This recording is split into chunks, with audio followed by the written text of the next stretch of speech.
Hi, and welcome to This Is My Architecture. I'm Dave, and I'm here with Amit from CA Technologies. Hi, everybody.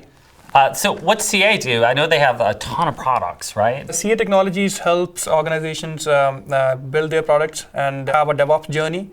And we also make products for monitoring and deployment and building of applications and mobile apps. Oh, wow. So you guys really run the gamut, but you're in the IT department, right? One of my unsung heroes. Yes, I'm part of the internal IT org. Yeah. Okay, great. And you guys are doing some cool stuff with Serverless to run your own operations. Maybe, Correct. Let's kind of dig into that. What's going on here? Yes, so the whole need for this design came from the fact that since we are adopting AWS for running our workloads, and we are also trying to go with the serverless architecture way. Because of that, more and more developers are jumping the Lambda way of doing things, and we are building a lot more Lambda functions as we move on.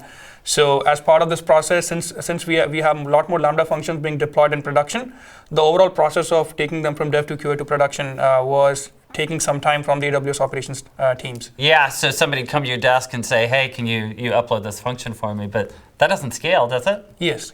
So we had the problem of the developers coming to us, and then we had to spend some time to deploy those same Lambda functions. So we wanted to build something of a CI/CD pipeline kind of a thing for Lambda functions. Okay, great. And I notice there's a developer sitting here, and there's an S3 bucket. How does this all fit together? So yes, so the developer who is here, he's working on building his Lambda function, and all he has to do is he has to deploy this Lambda function to an S3 bucket. Okay. And the rest of the framework will take care of deploying that into a production VPC, depending on wherever that Lambda function has to be deployed, which is defined in this configuration file. So the config file has things about VPC and security group and whether it's QA or prod, right? Yes, this config file will have details on security groups, the subnets, the target VPC where it has to go, and basically it will have the metadata about the overall Lambda function, which can be used to pinpoint or specify the Lambda function properties. So you have an event notification, and you have your kind of master Lambda function. I think you guys called it release automation. Yes. So if I go through the flow over here, so once the Lambda developer he deploys his function, let's say he does that in Python, he will first deploy the Lambda function properties in the config file, which is over here, and he will also do that, upload the code in a package. Right. And both these things will be then pushed to S3.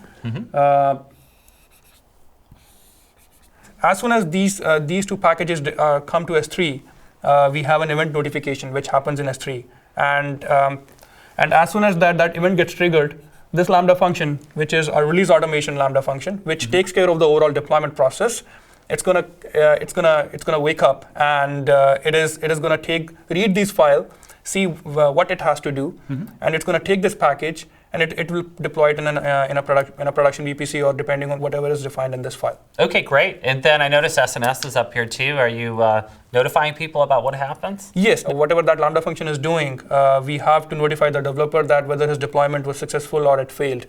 So depending on the use case, let's say the deployment was successful, the mail will be sent to this developer using SNS. And it says, good job, you did it right? Yes. But sometimes things fail every once in a while, right? Correct. What happens there? Correct. In case things are not okay, if the deployment fails, which happens all the time, in that case, the overall log of the deployment, whatever failed, it gets collected.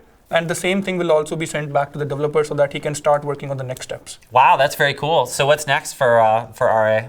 So as of now, we are using S3 bucket to store all our Lambda functions. We want to integrate this with GitHub, enterprise GitHub, or maybe other code repositories like Artifactory, so that developers, they check in their code to the code repository, and our release automation Lambda function takes things forward from there. Awesome. Well, that's really cool. And thanks for coming out today. Thank you. And thanks for watching This Is My Architecture.